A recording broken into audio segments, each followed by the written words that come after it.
Welcome back to the SunTrust Foundation channel. The perfect spot for entrepreneurs to learn and share and connect with fellow business enthusiasts. Today, we're diving deep into something essential for any startup, designing a winning business model. You got it. It's the blueprint for success. A well-defined business model doesn't just help you make informed decisions, but it also really helps showcase your vision to any potential investors. Exactly. It's like trying to build a house without a plan. You're just asking for chaos. That's why we're going to explore a tool called the Business Model Canvas. It lays out all the crucial parts of your business on just one page. Think of it as a roadmap, allows you to spot any gaps, analyze your competition, and even adapt to any changes in the market. You know it's a far cry from those old, long, text-heavy business plans. Yeah, for sure. We've been looking at an article by Ruby Garage, and it's titled, How to Design a Winning Business Model for a Startup Using Business Model Canvas. And what really struck me was how visually appealing it is, especially for people who really like to see the big picture. What are your thoughts on that visual aspect? Oh, it's super effective. You can communicate complex information in a way that's easy to digest, and it really encourages collaboration brainstorming, makes it valuable for team discussions or even investor pitches. Absolutely. So let's break down these 9 building blocks of the business model canvas, starting with customer segments. The article highlights different types: mass market, niche, segmented, diversified, and multi-sided markets. Even using Airbnb as an example of a successful multi-sided platform that connects travelers and hosts.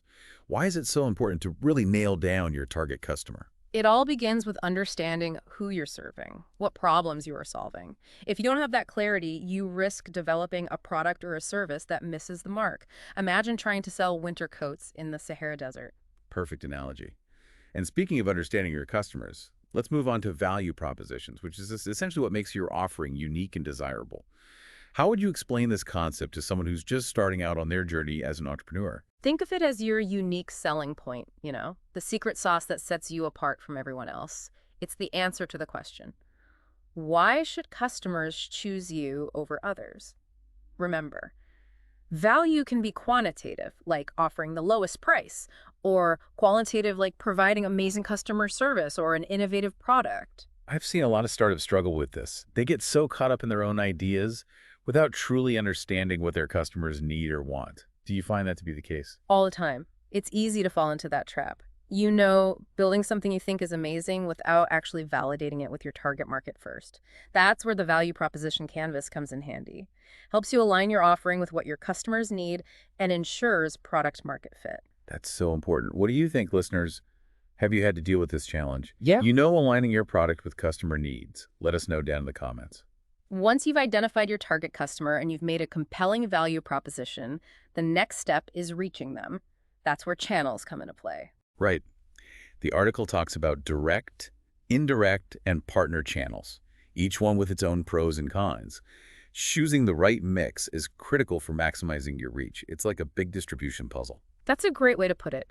A company like Apple, for example, they've leveraged direct channels like their own stores and their iTunes platform to control the customer experience. But other businesses, they might find more success partnering with retailers or online marketplaces to reach a wider audience. You've got to find the most strategic and cost-effective way to connect with your ideal customer. Take a second and think about your channels, listeners. Are they effectively reaching your target audience? Could you explore new avenues? Let us know what you think in the comments. So you've established those connections, but it's crucial to cultivate them. That's where customer relationships comes in. Everything from personalized interactions to automated support systems. I thought it was really interesting how the article categorized these relationships.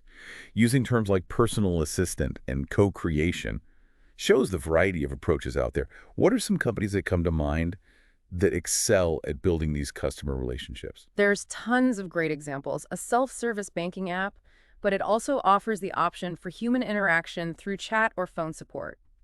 Caters to different preferences while maintaining a consistent brand experience. Companies like Zappos, for instance, are known for their exceptional customer service. They get it. It's not just about giving someone a product, it's about creating a positive and memorable experience. So true. Building those relationships is so important for long-term success. It's not just about getting customers. It's about turning them into loyal advocates. If you're enjoying this deep dive, don't forget to hit that like button and subscribe to the SunTrust Foundation channel for more insights like this. Let's talk about the heartbeat of any business, revenue streams, how you generate that income. This is where things can get strategic. The article talks about different revenue streams from asset sales to usage fees to subscriptions. It also talks about pricing mechanisms, fixed versus dynamic pricing. Dynamic pricing is so interesting. It's everywhere in industries like travel. Airline and hotel prices are always going up and down. But for some businesses, a fixed pricing model might provide more stability and predictability.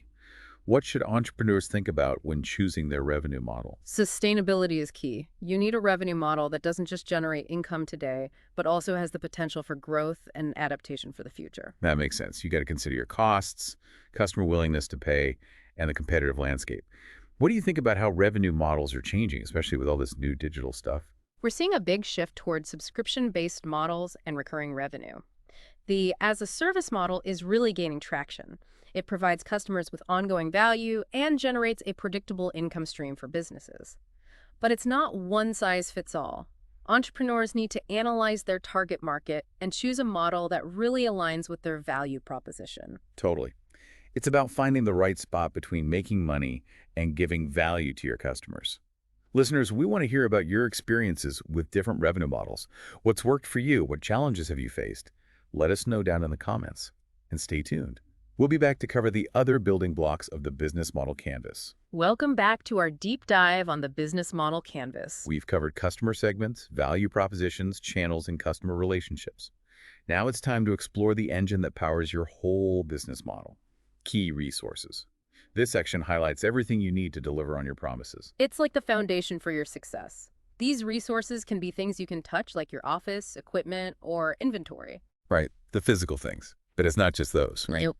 Intangible resources are super important too, like your brand reputation, intellectual property, things like patents or trademarks, the skills of your team. Those intangible assets often give you a real edge over your competition. It's funny how something you can't even hold can be so valuable.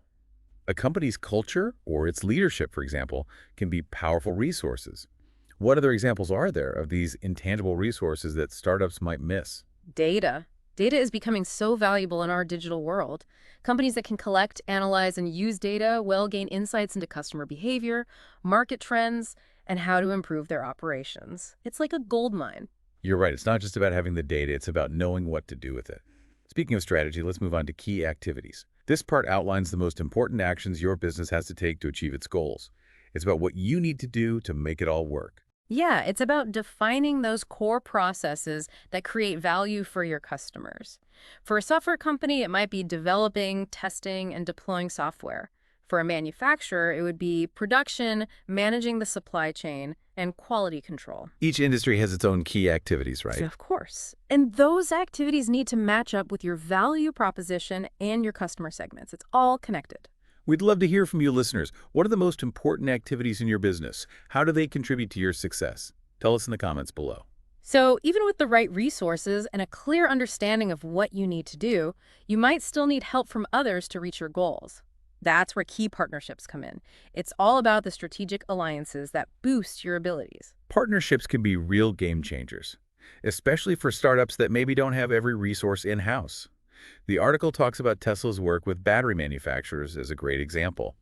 What other partnerships can you think of that have had a big impact on a company's success? Spotify, for example.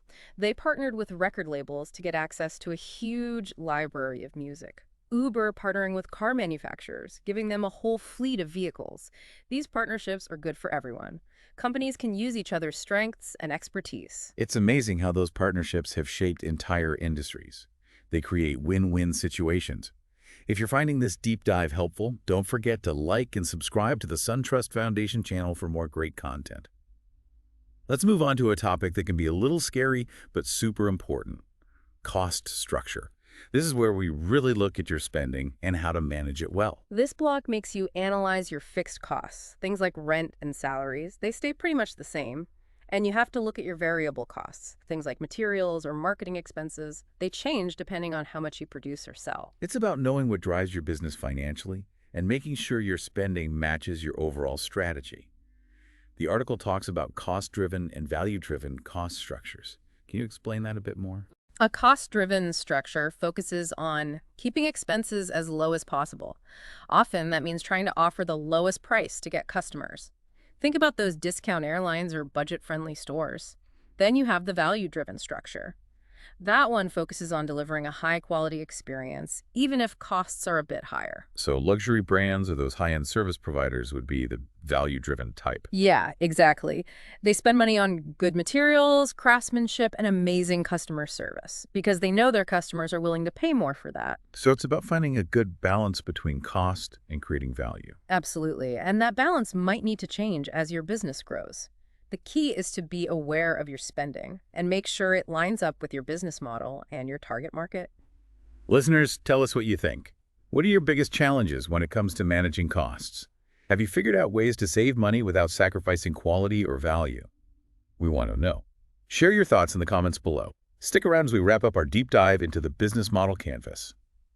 Welcome back to our final segment on the business model canvas. We've covered a lot of ground, going through 8 of the 9 building blocks. We talked about identifying your target customer, making that awesome value proposition, choosing the right channels, building strong customer relationships, and setting up those sustainable revenue streams. Yeah, and we discussed those key resources, activities, partnerships, and how to manage your cost structure well. One thing that really stands out to me is how flexible the business model canvas is. It's not something you just write once and forget about. It's more like a framework that changes as your business does. Definitely. The article even talks about using the canvas to map out potential changes and experiment with different approaches. That's what's so cool about it. It really encourages entrepreneurs to be adaptable and constantly be improving. It's not about getting it perfect the first time. It's more about testing your ideas out, learning from what happens, and adjusting as you go. It's a process of discovering and refining. Okay, so that brings us to actually using this business model canvas. Understanding the theory is great, but how do entrepreneurs put it into practice? You got to take action. Don't get stuck trying to make the perfect canvas right away. Just sketch out your initial ideas, even if they're rough. That's good advice. Get those ideas out of your head and onto paper. You can always make them better later. Exactly. And don't be afraid to ask for feedback. Show your canvas to your team, mentors, advisors, even potential customers. They might see things you don't and help you make your strategy even better. Getting that outside perspective can be so helpful. It's easy to miss things when you're so focused on your business. Definitely. And remember, the business model canvas is dynamic. You'll want to come back to it and update it as you learn and grow. Don't be afraid to change it up as your business evolves or the market changes. It's like a map that helps you navigate all those twists and turns in the world of entrepreneurship. The business model canvas gives entrepreneurs the power to think strategically, make smart decisions, and build successful businesses. And that's what we're all about here at the SunTrust Foundation channel. We want to give entrepreneurs the resources and knowledge they need to thrive. Before we wrap up, we have a question for our listeners. What are your biggest challenges when it comes to building a sustainable business model? What's getting in your way? What topics would you like to see us cover in future deep dives? Let us know in the comments below. And if you like this episode, be sure to give it a thumbs up and subscribe to our channel for more great content. Thanks for joining us on this deep dive into the business model canvas. We hope it was helpful and gave you some inspiration. Remember, entrepreneurship is all about learning, adapting, and always aiming for the best. The business model canvas can be a powerful tool to guide you on that journey. So keep innovating and keep pushing those boundaries.